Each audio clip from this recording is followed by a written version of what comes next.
Concluyendo el capítulo de asma, vamos a continuar con las enfermedades obstructivas y vamos a referirnos a las enfermedades obstructivas englobadas en lo que conocemos como EPOC. EPOC son las siglas de enfermedad pulmonar obstructiva crónica. Durante un tiempo se le llamó también NOC, N-O-C, neumopatía obstructiva crónica, pero pues nuevamente se retoma o se ha retomado desde hace varios años el nombre de EPOC. Las características del EPOC son el que hay daños a nivel de parénquima pulmonar y daños a nivel de espacios muertos también, no nada más a nivel de espacios funcionales, sino también a nivel de espacios muertos, que son irreversibles, es decir, no tienen curación, se pueden controlar, pero al decir que son irreversibles, quiere decir que el daño ya quedará y dejará secuelas invariablemente. Por eso es que el asma, que es el tema que acabamos de finalizar, no se considera dentro del EPOC. Reúne las características porque es una enfermedad pulmonar obstructiva, pero como suele ser intermitente, es decir, no es persistente, y además los daños que se producen en el asma son reversibles. Cuando el paciente no tiene las crisis asmatiformes o asmáticas, su funcionamiento pulmonar puede ser completamente normal, pues entonces ya no se considera desde hace muchos años, ya no se considera como parte de las enfermedades pulmonares obstructivas crónicas. Hay autores que dentro de los EPOC o las EPOC consideran únicamente dos, que son la bronquitis crónica y el enfisema pulmonar. Hay otros autores que consideran un tercero, que son las bronquiectasias. Bien, vamos a hablar también de bronquiectasias, tomando en cuenta que en algunos libros la encontrarán como parte del EPOC y en otros libros no, pero de cualquier manera las bronquiectasias son enfermedades pulmonares obstructivas. Entonces vamos a circunscribirnos en el EPOC y empezaremos con lo que es la bronquitis crónica. Para establecer, primero que nada, el diagnóstico de bronquitis crónica, se tiene que llenar el criterio que dice aquí. El diagnóstico se establece por la presentación de tos y expectoración por un periodo de 3 meses consecutivos en un año durante 2 años consecutivos y tener antecedente de fumador crónico, es decir, prácticamente el ser fumador es un requisito para desarrollar la bronquitis crónica, y de hecho lo es. Y vamos, esto tiene su fundamento fisiológico, que es bastante sencillo. Entonces repito, para nosotros catalogar a un paciente como epocoso y dentro de lo epocoso decirle que tiene una bronquitis crónica, se requiere que tenga antecedente de tos con esputo por lo menos por un periodo de 3 meses seguidos al año durante 2 años consecutivos. ¿Okay? No importa que no sean los mismos meses en un año y en el otro, con que se reúna el periodo de que son 3 meses al año, 3 meses consecutivos, ¿no?, al año durante 2 años consecutivos, y si adicionamos el antecedente de fumador crónico, ya lo podemos etiquetar y levantarle cargos por bronquitis crónica. Y aquí tenemos un dibujo de lo que es una bronquitis crónica. Estos son los pulmones y aquí podemos sacar un bronquio. Vemos un bronquio normal, bonito, y vemos un bronquio edematoso. Algo muy parecido a el asma, nada más que recuerden una cosa: en el asma no necesariamente está el factor de que sean tos con expectoración por 3 meses consecutivos en un año durante 2 años consecutivos. Acuérdense la clasificación que vimos del asma. Es muy parecido a esto. Tiene que haber tos con expectoración, pero además en el asma hay sibilancias. Y otro dato muy importante: el EPOC, o mejor dicho, la bronquitis crónica dentro del EPOC, es una enfermedad de adultos. mientras que el asma bronquial es una enfermedad más bien de niños o de adolescentes. ¿Okay? Cuando nosotros encontramos datos de una enfermedad obstructiva en un adulto, pues tenemos que pensar primero en una bronquitis crónica, sobre todo si nos refiere que es fumador, que en un asma. Porque obviamente un adulto que tenga un asma, pues el asma no la va a adquirir, o difícilmente la va a adquirir durante la edad adulta. Generalmente la traen ya de bastantes años atrás, muchas veces desde la infancia. Mientras que la bronquitis crónica difícilmente la vamos a ver en un joven, porque el antecedente de fumador crónico, es decir, fumador empedernido, fumador irredento, vicioso de varios años, pues por lo regular es en un adulto. Bien, aquí también aplica, muchachos, la tríada de espasmo, de hipersecreción y edema de la mucosa, aunque puede o no haber espasmo. Es otra diferencia con el asma. En el asma siempre hay espasmo, aquí puede haberlo o no. Pero sí hay inflamación de la mucosa y hay hipersecreción. La causa de la bronquitis crónica suele ser una larga exposición a irritantes que dañan los pulmones y las vías respiratorias.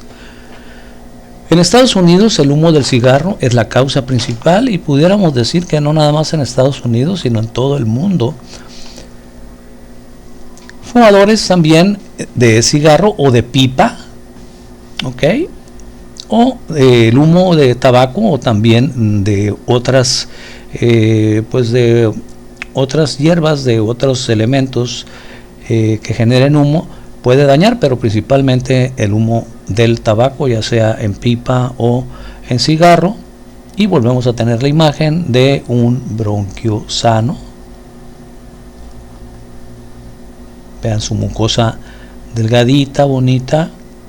Esto es el anillo de Reisseisen.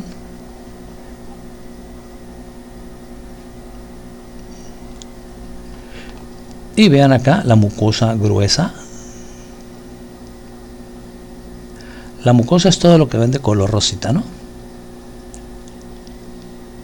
La mucosa gruesa chorreando secreción, ¿no? Con una gran cantidad de secreción. A estos pacientes, por supuesto, que hay que darles mucolíticos, hay que darles inhibidores de la producción de moco, no hay que darles medicamentos antitusígenos, no darles medicamentos para la tos, porque si les quitamos la tos, estas secreciones van a escurrir hacia los espacios respiratorios y van a terminar causándonos una neumonía, lo cual pues no queremos. Vean aquí cómo hay secreción, también hay amarillito, pero poquito.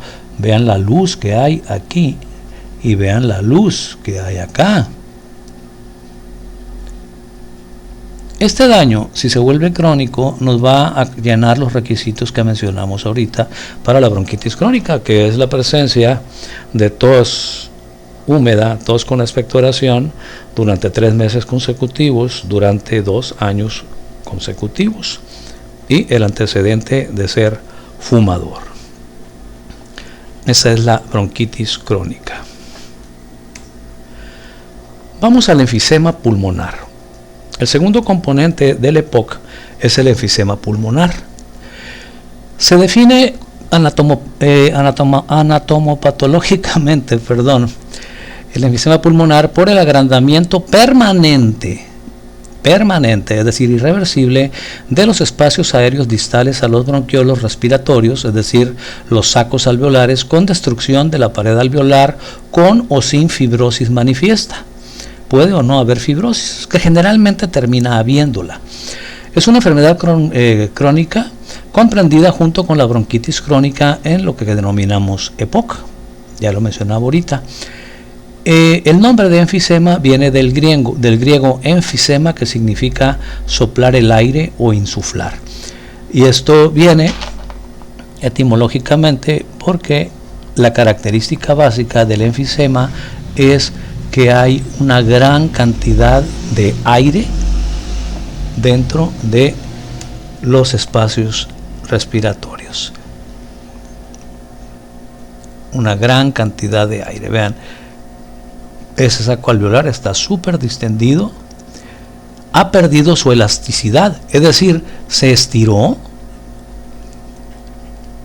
pero se ha estado estirando tanto por la tos y se ha dañado tanto sus paredes por el humo del cigarro, que aquí entra el fenómeno de la liga elástica vieja. Si ustedes tienen una liga,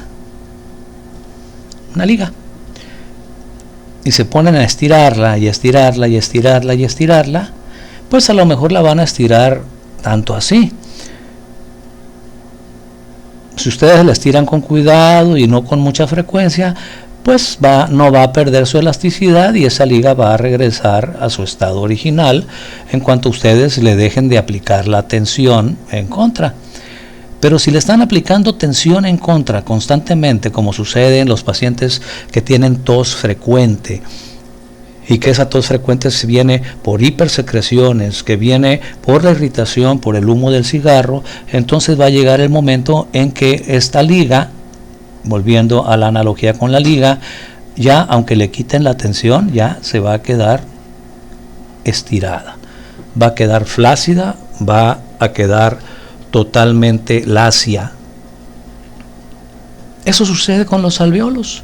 De tanto estirarse por la tos, de tanto dañarse por el humo del cigarro, pierden la elasticidad, se destruyen, ¿sí? Se destruyen las porciones de las microfibrillas, de las fibras elásticas, y entonces quedan totalmente estiradas, quedan distendidas esas paredes, pero ya no pueden regresar a su estado original. Y si no pueden regresar a su estado original, entonces no pueden expulsar el aire que tienen en su interior.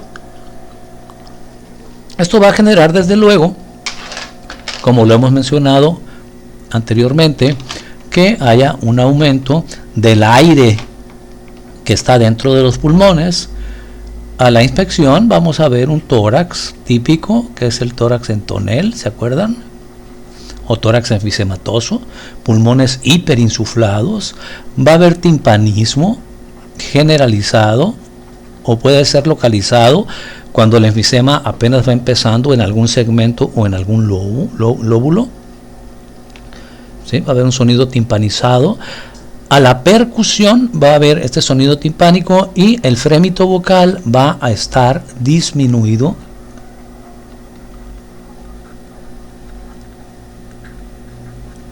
En las áreas enfisematosas, los ruidos respiratorios van a estar muy disminuidos en las áreas enfisematosas. La capacidad total va a estar aumentada, el volumen residual va a estar aumentada y los volumen de reserva inspiratoria y volumen de reserva expiratoria en una espirometría nos van a salir muy bajos. ¿Por qué? Porque como esto está saturado de aire, no hay espacio para meterle más aire. De hecho, un paciente con enfisema por lo general no puede ni siquiera meter los 500 mililitros del volumen corriente. No puede meter más. Nos dicen algunos autores que si ustedes quieren saber cómo respira un enfisematoso, agarren todo el aire que puedan, sosténganlo y luego traten de meter más aire. Así respira un enfisematoso.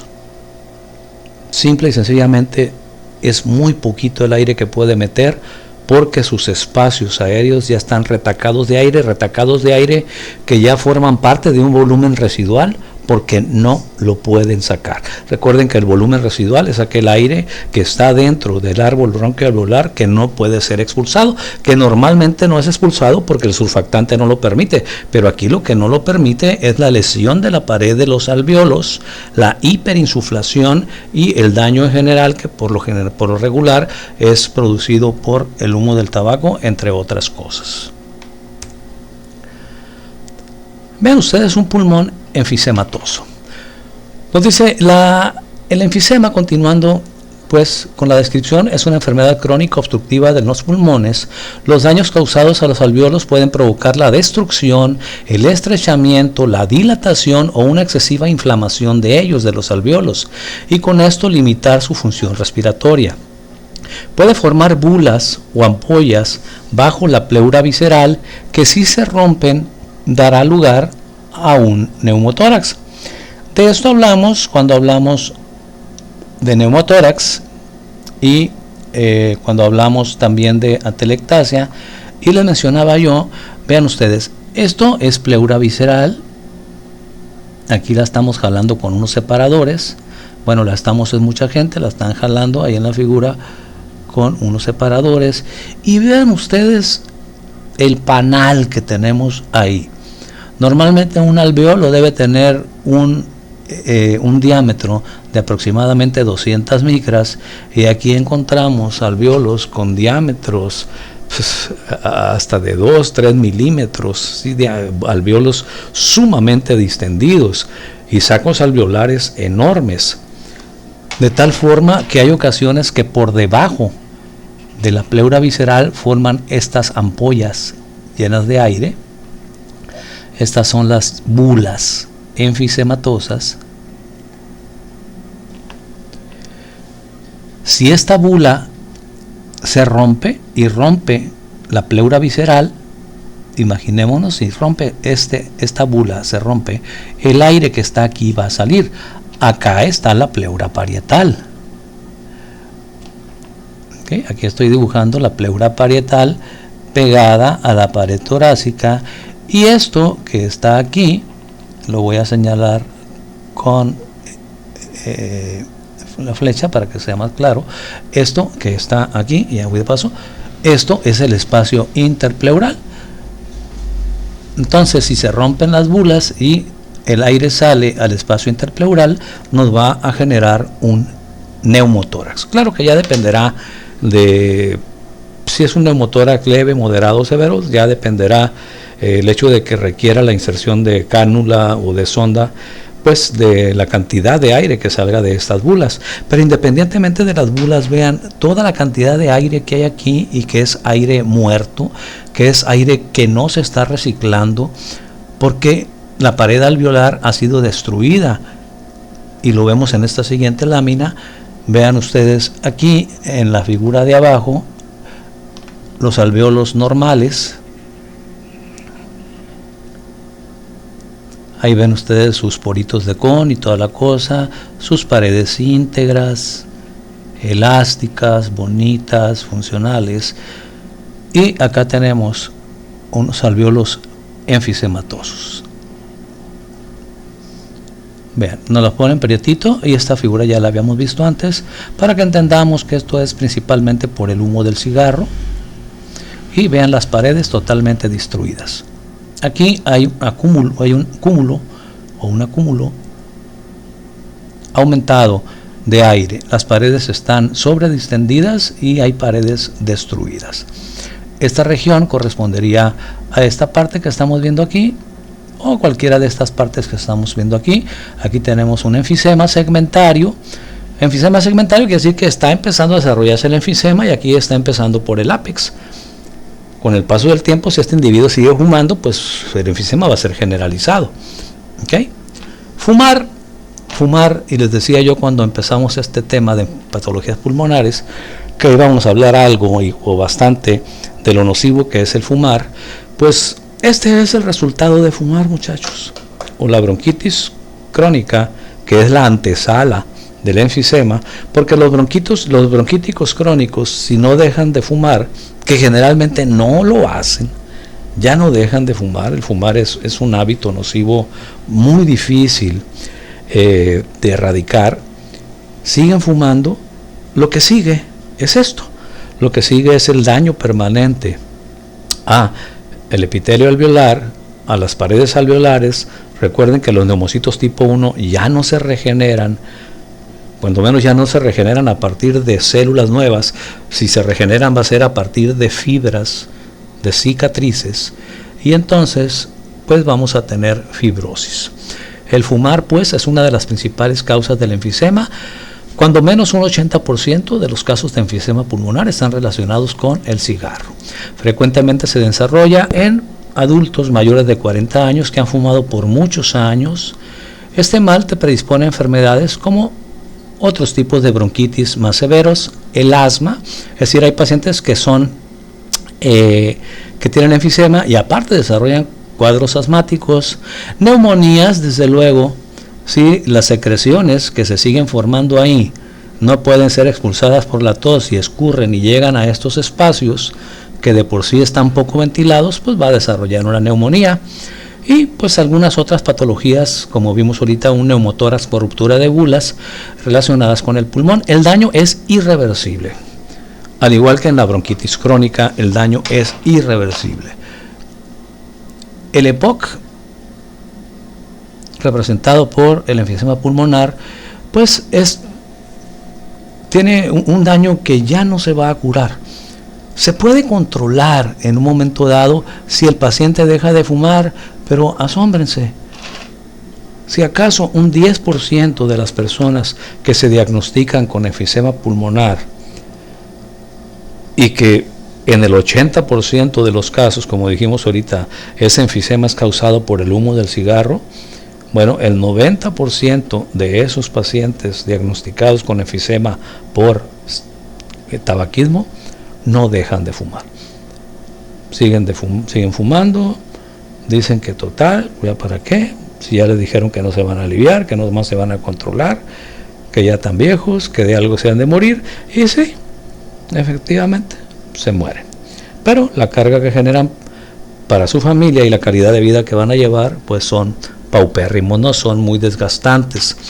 Hay algunos que hacen caso y desde luego que no van a mejorar en lo que se refiere a las secuelas que ya quedaron, pero sí pueden tener una vida más larga, más funcional, con menores secuelas, con menor número de secuelas, y bueno, pues se controlan, ¿no? Con medicamentos y con hábitos higiénicos. Aquí pues tenemos una hiperinsuflación de los pulmones, pero es una hiperinsuflación irreversible. El daño en las paredes alveolares no es curable.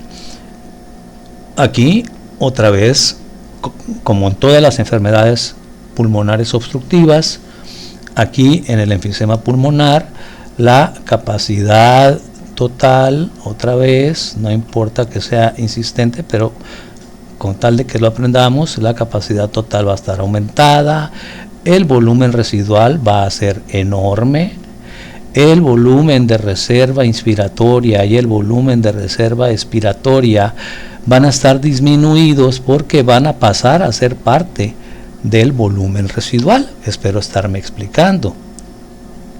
¿Ok? Semiológicamente, el frémito vocal va a estar disminuido en todas las áreas enfisematosas. Si los dos pulmones están completamente enfisematosos, bueno, pues va a haber una disminución simétrica. A la percusión va a haber timpanismo,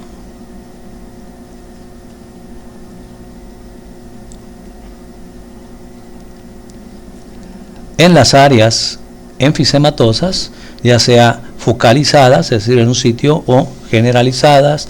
Los ruidos respiratorios van a estar muy disminuidos. De hecho, sucede algo muy curioso en estos pacientes. La expiración suele ser prolongada, y no porque sea muy larga, sino porque como casi no pueden meter aire, su inspiración es muy corta y la expiración dura un poquito más. Cuando hablemos, que ya es de los temas que sigue, de auscultación de ruidos respiratorios, vamos a ver que normalmente la inspiración auscultada en el tórax dura prácticamente el doble que la expiración. ¿Sí? Eso es lo normal. ¿Por qué? Porque le pedimos al paciente que inspire profundamente, y cuando le pedimos que inspire profundamente, le estamos pidiendo que agote su volumen de reserva inspiratoria, y cuando le pedimos que saque el aire, pues saca el volumen de reserva inspiratoria que metió, saca el volumen de ventilación pulmonar, pero no saca el volumen de reserva expiratoria normalmente. Cuando le pedimos que haga esto, y entonces la inspiración suele ser más prolongada que la expiración, pero aquí en el enfisema pulmonar se invierten los tiempos. Aquí por lo general la expiración es más prolongada ligeramente más prolongada, y lo vamos a escuchar, les decía yo, en un audio, cuando dentro del mismo video, cuando veamos este capítulo, que será a principios de la próxima semana. Bien, esto es lo que encontraríamos nosotros. Puede ser que haya datos de insuficiencia respiratoria o no, pero al finalizar voy a concluir diciéndoles que en todas las enfermedades que he mencionado, restrictivas u obstructivas, puede o no haber datos de insuficiencia respiratoria. La tabla de Silverman y Anderson debe de ser aplicada y puede o no haber insuficiencia respiratoria leve, moderada, severa, dependiendo de la magnitud del daño, ya sea un absceso pulmonar, una tuberculosis, un empiema, un neumotórax, un hemotórax, un derrame pleural, una pleuritis, un asma, etcétera. ¿Okay? Por eso no les he estado mencionando si hay o no síndrome de insuficiencia respiratoria, porque en todas las patologías que mencionamos puede haberlo. Pero eso dependerá de la magnitud, ¿sí?, de la diseminación del daño a nivel pulmonar. Bien, entonces esto es el enfisema. Es un daño irreversible. ¿Okay? Pulmones hiperinsuflados, no pueden sacar el aire, y junto con la bronquitis crónica representan pues a el grupo de enfermedades pulmonares obstructivas crónicas, aunque algunos autores incluyen también las bronquiectasias. ¿Qué son las bronquiectasias? Son ensanchamientos de los bronquios. Si leemos el texto, nos dice: las bronquiectasias son dilataciones crónicas de bronquios o bronquiolos producidas por infecciones pulmonares repetidas y por obstrucción bronquial, es decir, hay un proceso obstructivo. Las dilataciones de estos bronquios pueden adoptar una forma tubular, uniforme, cilíndrica o irregular o sacular. Ahorita vamos a ver una figura en los extremos terminales, sacular en los extremos terminales. El ensanchamiento puede resultar bulboso, es decir, en forma de bulbo. Las bronquiectasias pueden conducir a la disfunción del músculo bronquial, que generalmente es lo que sucede. El músculo bronquial se estira. Es algo parecido a lo que les mencionaba hace rato que sucedía en el enfisema, pero en el enfisema es más que a nivel del músculo, a nivel de la pared alveolar. El músculo, en el caso de las bronquiectasias, el músculo liso del anillo pierde tono, pierde elasticidad y queda expandido. La intensidad de los hallazgos a la exploración física está determinado por el grado de humedad. Aquí tiene mucho que ver la humedad y le llamamos humedad a las secreciones. ¿Okay?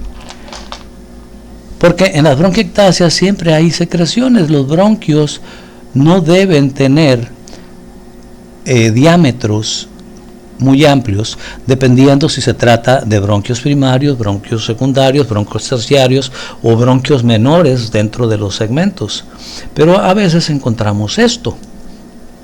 Y esto es lo que mencionábamos ahorita como bronquiectasias. Vean, son tubulares o pueden terminar en forma sacular, como lo vemos aquí. Terminan en forma de sáculos en borde ciego. Ya ni siquiera vemos espacios ni conductos ni sacos alveolares. Estas son bronquiectasias. ¿Okay? Estos bronquios de acá están normales, pero estos no. ¿Y por qué estos están dilatados? Generalmente porque el anillo muscular se va venciendo, porque aquí hay tanta tos. Igual que en todas las bronquitis, hay tanta tos que el anillo se va estirando, se va estirando, se va estirando y finalmente queda estirado, distendido. Pero además, por la irritación, va a haber edema de la mucosa e hipersecreción. Aquí vean ustedes, tenemos un bronquio normal. ¿Okay? Tenemos un bronquio normal. Esto que estamos viendo aquí es el anillo de Reisseisen. Todo esto es músculo. El músculo normalmente está debajo del cartílago. en las zonas donde hay cartílago, porque el cartílago es una capa que no es persistente en todo el tubo respiratorio, como ya lo leyeron. Y si no hay cartílago, está debajo de la adventicia. Esto sería músculo. Y abajo está la submucosa, está la lámina propia y tenemos la mucosa.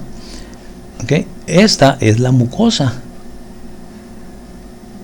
Todo esto es la mucosa con su membrana basal, y esto que están viendo aquí, no lo gris, sino la población celular, pues son las células que forman parte de la mucosa. Estas son células caliciformes productoras de moco. Las demás son células ciliadas predominantemente. Las que estoy encerrando son células caliciformes productoras de moco, y lo que ven ustedes aquí de color gris es moco, que normalmente se debe de producir para que los cilios, que son estos pelitos, lo desplacen hacia la boca o hacia la faringe con las impurezas que se pegaron ahí. Y vean, la luz pues es bastante amplia para que el aire pase. Este es un bronquio normal, pero si nos vamos a un bronquio ectásico, ectasia quiere decir ampliación, pero una ampliación anormal, ¿sí? Ectasia. Vean ustedes cómo el anillo está aumentado,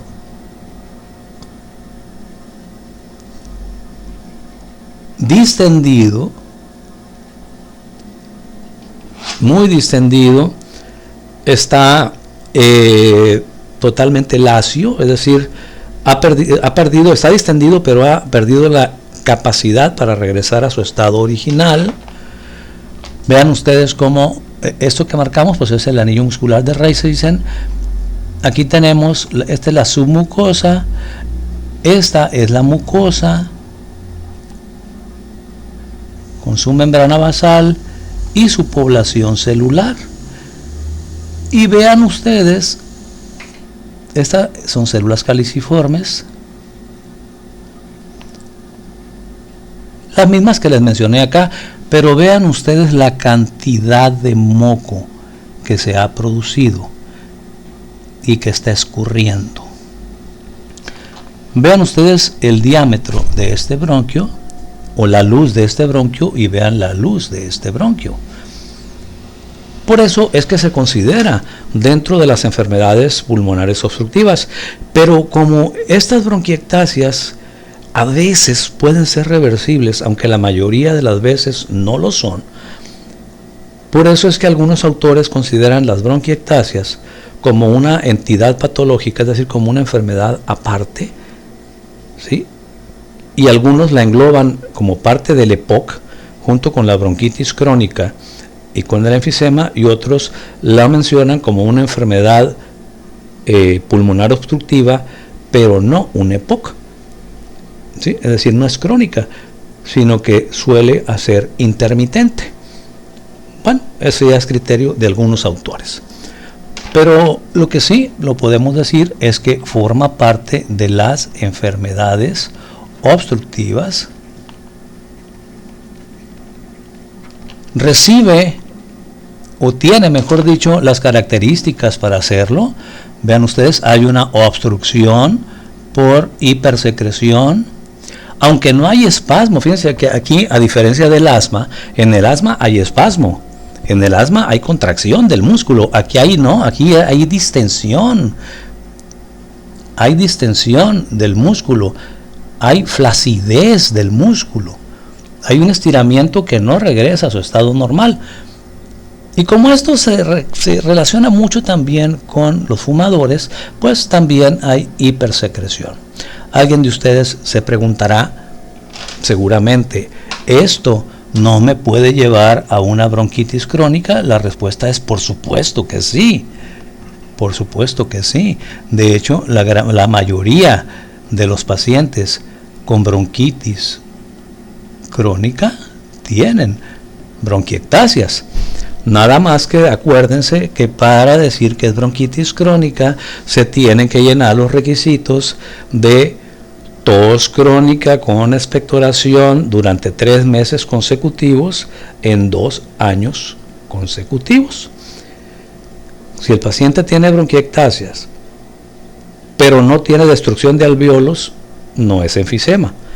Y si no reúne el criterio que mencionamos ahorita en lo que se refiere a los tiempos del padecimiento, pues no lo podemos catalogar como bronquitis crónica, lo catalogamos exclusivamente como bronquiectasia, que puede evolucionar cuando reúna los requisitos a bronquitis crónica. Y por qué no, la bronquitis crónica, ya dijimos, es la antesala del enfisema pulmonar.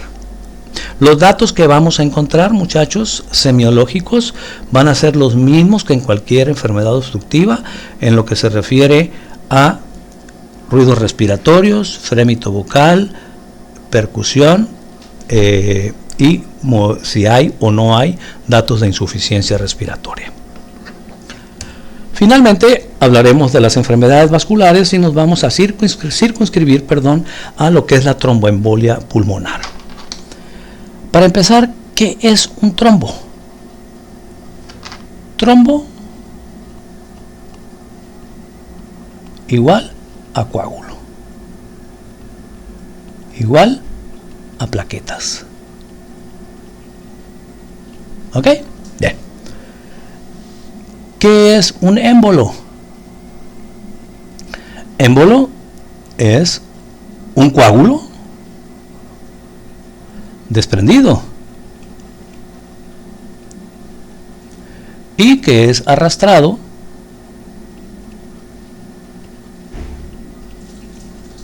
por la sangre, y que invariablemente un émbolo, que es un coágulo desprendido de la pared vascular, ¿sí? Aquí estamos hablando de un coágulo que está pegado a la pared vascular, principalmente a una vena. Aquí es principalmente a una vena. Si no, no sería tromboembolia pulmonar. Si estuviera pegado a una arteria, ya sería una tromboembolia también, pero sería una tromboembolia de otro tipo. Aquí tiene que ser en una vena y fuera de los pulmones. Entonces, este émbolo, que es un coágulo desprendido, es arrastrado por la sangre. Y díganme ustedes, la sangre que viene de la cabeza, que viene de extremidades superiores, que viene de extremidades inferiores, que viene del abdomen, que viene de cualquier sitio menos de los pulmones, la sangre venosa, ¿a dónde llega? ¿No se acuerdan a dónde llega toda la sangre venosa de las extremidades, de la cabeza, del abdomen? Llega a la aurícula derecha.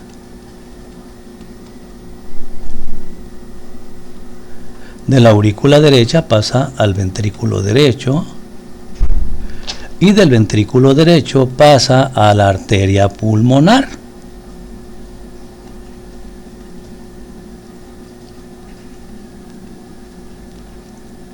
Y ustedes saben que la arteria pulmonar, porque ya lo hemos platicado, se divide en arteria pulmonar derecha y arteria pulmonar izquierda. Si tenemos ese coágulo que al desprenderse se convirtió en un émbolo, la sangre lo va a arrastrar, va a llegar a la aurícula derecha. Si hay suerte, en la aurícula derecha o en el ventrículo derecho, con el bombeo del corazón se va a deshacer, pero si no hay suerte, no se va a deshacer o se va a fragmentar en pedazos todavía suficientemente grandes que van a ser, ¿sí? A ser arrastrados por la sangre a la arteria pulmonar. Y aquí los voy a poner como puntitos rojos. Estos son microémbolos. Y estos microémbolos se van para un lado, se van para el otro. Y mira qué bonito, obstruyen. Obstruyen. Si obstruyen aquí, obviamente toda esta región no va a tener perfusión. Y si no tiene perfusión, esta zona, dos cosas. Número uno, se va a infartar. se va a infartar, y número 2, no va a llevar a cabo su función de hematosis. ¿Cómo va a llevar a cabo su función de hematosis si no hay perfusión? Acuérdense que para que haya hematosis tiene que haber una buena ventilación, una buena difusión y una buena perfusión. Entonces la tromboembolia pulmonar, que espero haber sido claro por qué se le llama tromboembolia, porque todo se origina en un trombo o un coágulo que está en una vena periférica, y ese coágulo se desprende, y al desprenderse se convierte en un émbolo que es arrastrado por la sangre, invariablemente va a ir a la aurícula derecha, de ahí al ventrículo derecho, de ahí a la arteria pulmonar, y de ahí a los vasos arteriales que se van haciendo cada vez, acuérdense que todas las arterias se van haciendo cada vez más angostas. Entonces va a llegar un momento en que va a obstruir, y puede obstruir acá o acá o acá o por acá también. ¿Okay? La tromboembolia pulmonar, muchachos, es de los padecimientos agudos. Este es un padecimiento agudo, este es un padecimiento vascular pulmonar, de hecho les digo, es el más representativo. Y es un padecimiento agudo, muchas veces mortal, porque cuando es una tromboembolia pulmonar masiva, es decir, son tantos los émbolos que se forman por un trombo o una serie de trombos que se desprendieron, vaya, de una pierna. Aquí ustedes pueden ver en la figura cómo nos está señalando. Posiblemente sea la vena safena esta, no sé, o sea, la vena femoral. Nos está señalando el trombo que al desprenderse se convierte en un émbolo, y el émbolo va a seguir su camino, como se los mencioné, como se los expliqué ahorita. Entonces vamos a tener infarto pulmonar. ¿Okay? Aquí miren, aquí viene el émbolo. Esta es la vena cava inferior. Se supone que viene este émbolo, viene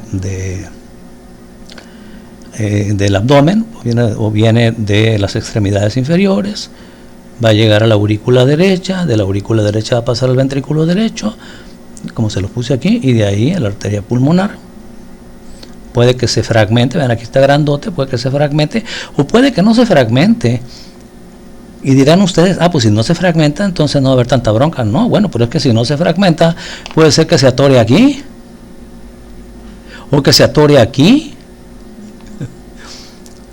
Y entonces, pues, el resultado va a ser prácticamente el mismo, ¿no? Si se atora aquí, pues adiós, ya ambos pulmones van a quedar sin perfusión, ambos pulmones se van a infartar, y va a ser una muerte rápida, desesperante, pero rápida. Si se atora aquí, bueno, muy probablemente también se muera, pero a lo mejor no, a lo mejor puede abastecerse con este pulmón, aunque es raro que se tape por completo aquí y acá esté completamente sano. Por lo general también se distribuyen algunos microémbolos por acá. En fin, es muy frecuente en personas que tienen tromboflebitis, que tienen varices, pues. No se sabe en qué momento un trombo, un coágulo que está en una vena de miembros inferiores principalmente, se va a desprender, y si se desprende, ¿dónde se va a atorar? Porque las venas van de más delgado a más grueso.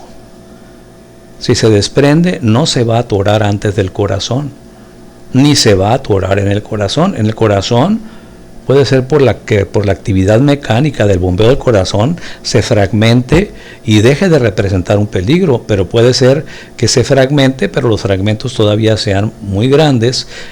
Esos microémbolos de todas maneras tengan la superficie suficiente para obstruir capilares pulmonares o arteriolas pulmonares y nos desarrollen esto. Estos pacientes generalmente, ¿qué refieren? Refieren dolor torácico, refieren disnea, hay diaforesis,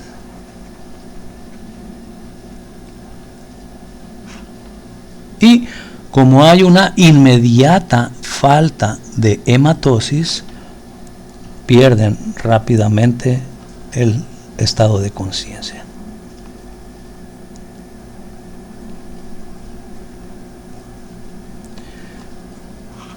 Y muchas veces llegan al hospital y en el hospital pues trae dolor de pecho, que si es una persona mayor de 40 años y trae dolor torácico, ¿en qué es lo primero que piensa? Se está infartando.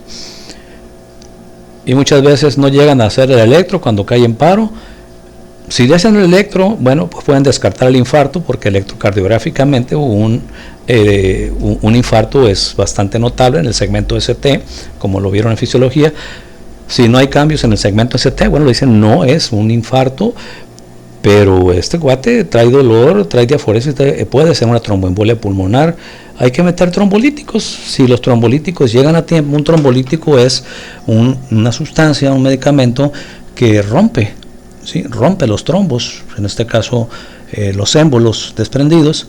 Puede ser que logren salvar al paciente y que queden secuelas mínimas o secuelas que le permitan seguir viviendo, pero es muy muy frecuente que el paciente fallece, ¿sí? El paciente fallece y como no llegaron a establecer el diagnóstico preciso de tromboembolia pulmonar, sencillamente lo diagnostican como infarto agudo del miocardio. Hay muchos muertos en los panteones, muchachos, enterrados o algunos cremados, cuya acta de defunción dice infarto agudo del miocardio y en realidad fue una tromboembolia pulmonar que lo mató, pero eso jamás lo sabremos porque pues aquí prácticamente no se hacen autopsias y pues los cuadros son bastante parecidos. Cuando un paciente tiene la sintomatología y logra llegar al hospital vivo y le aplican el medicamento, logran estabilizarlo, hay algunos estudios que se hacen, ¿sí? Como el dímero D, etcétera. No me voy a meter en terrenos que no me corresponden, pero para establecer el diagnóstico de tromboembolia pulmonar, ¿sí? A las personas, quiero aquí agregar algo ya para concluir. En las tromboembolias pulmonares, un agente adyuvante, fíjense bien, adyuvante o determinante para la formación de tromboembolias pulmonares son las cirugías mayores de articulaciones grandes, como las cirugías de rodilla, las cirugías de hombro, las cirugías de cadera.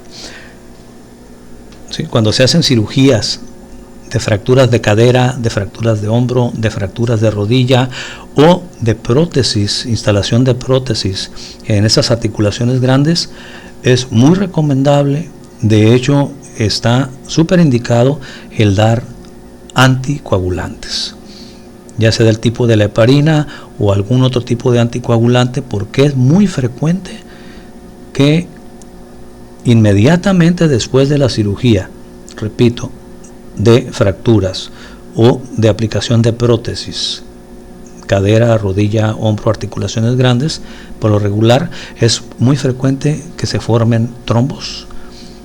Es muy frecuente que por el daño que hay en el endotelio haya cúmulos de plaquetas que formen trombos, se convierten en émbolos y generen una tromboembolia pulmonar. Entonces, está indicado en todas las cirugías articulares mayores, ya sea por fracturas, por aplicación de prótesis o cualquier otro tipo de situaciones, está súper indicado el darle al paciente durante un tiempo más o menos considerable anticoagulantes, ya sea inyectados o tomados, ¿sí? Para evitar la formación de trombos que luego pasen a la circulación venosa y nos vayan a generar lo que ya dijimos y que estamos viendo aquí en esta que es prácticamente la última diapositiva, la tromboembolia pulmonar. ¿Okay? Aquí viene el émbolo del ventrículo derecho, el émbolo a la arteria pulmonar, el émbolo en la arteria pulmonar derecha, el émbolo obstruyendo y el émbolo generándonos el infarto pulmonar. Y todo este segmento del pulmón se infarta. Como no hay perfusión, no hay hematosis, Y desde luego va a haber un síndrome de insuficiencia respiratoria, si no es que genera la muerte, ¿no? Repito, depende de la extensión. Si la extensión es mayor, pues lo más probable es que muera. Bien, con eso concluimos, muchachos. Esta lámina vamos a verla después. Se las voy a dejar aquí y se las envié en esta misma presentación de PowerPoint. Se las envié. Es la clasificación de los síndromes pulmonares, que son los síndromes de derrame, de neumotórax, atelectásico, de rarefacción, de condensación y cavitario, pero no lo vamos a incluir aquí porque ya sería demasiada información. Y además porque tenemos que terminar de hablar, ahora que ya terminamos de ver las patologías pulmonares más frecuentes, tenemos que hablar de amplexión y amplexación. Tenemos que terminar de relacionar las patologías con fremito vocal, tenemos que hablar de percusión y tenemos que hablar de auscultación y cómo se relacionan cada uno de estos síndromes, ¿no? Cuáles son las enfermedades que corresponden a cada síndrome y semiológicamente cómo se va a relacionar cada una de ellas, cada una de estas enfermedades y de sus síndromes con los datos que recabamos a la inspección, a la palpación, a la percusión y a la auscultación. Bien, jóvenes, con esto terminamos el capítulo de patologías pulmonares. Este cuadro, por supuesto, no viene incluido en el examen, ¿ok? Pero sí viene incluido los 3 tipos de enfermedades pulmonares: las restrictivas, las obstructivas y las vasculares. ¿Ok? Que descansen, muchachos.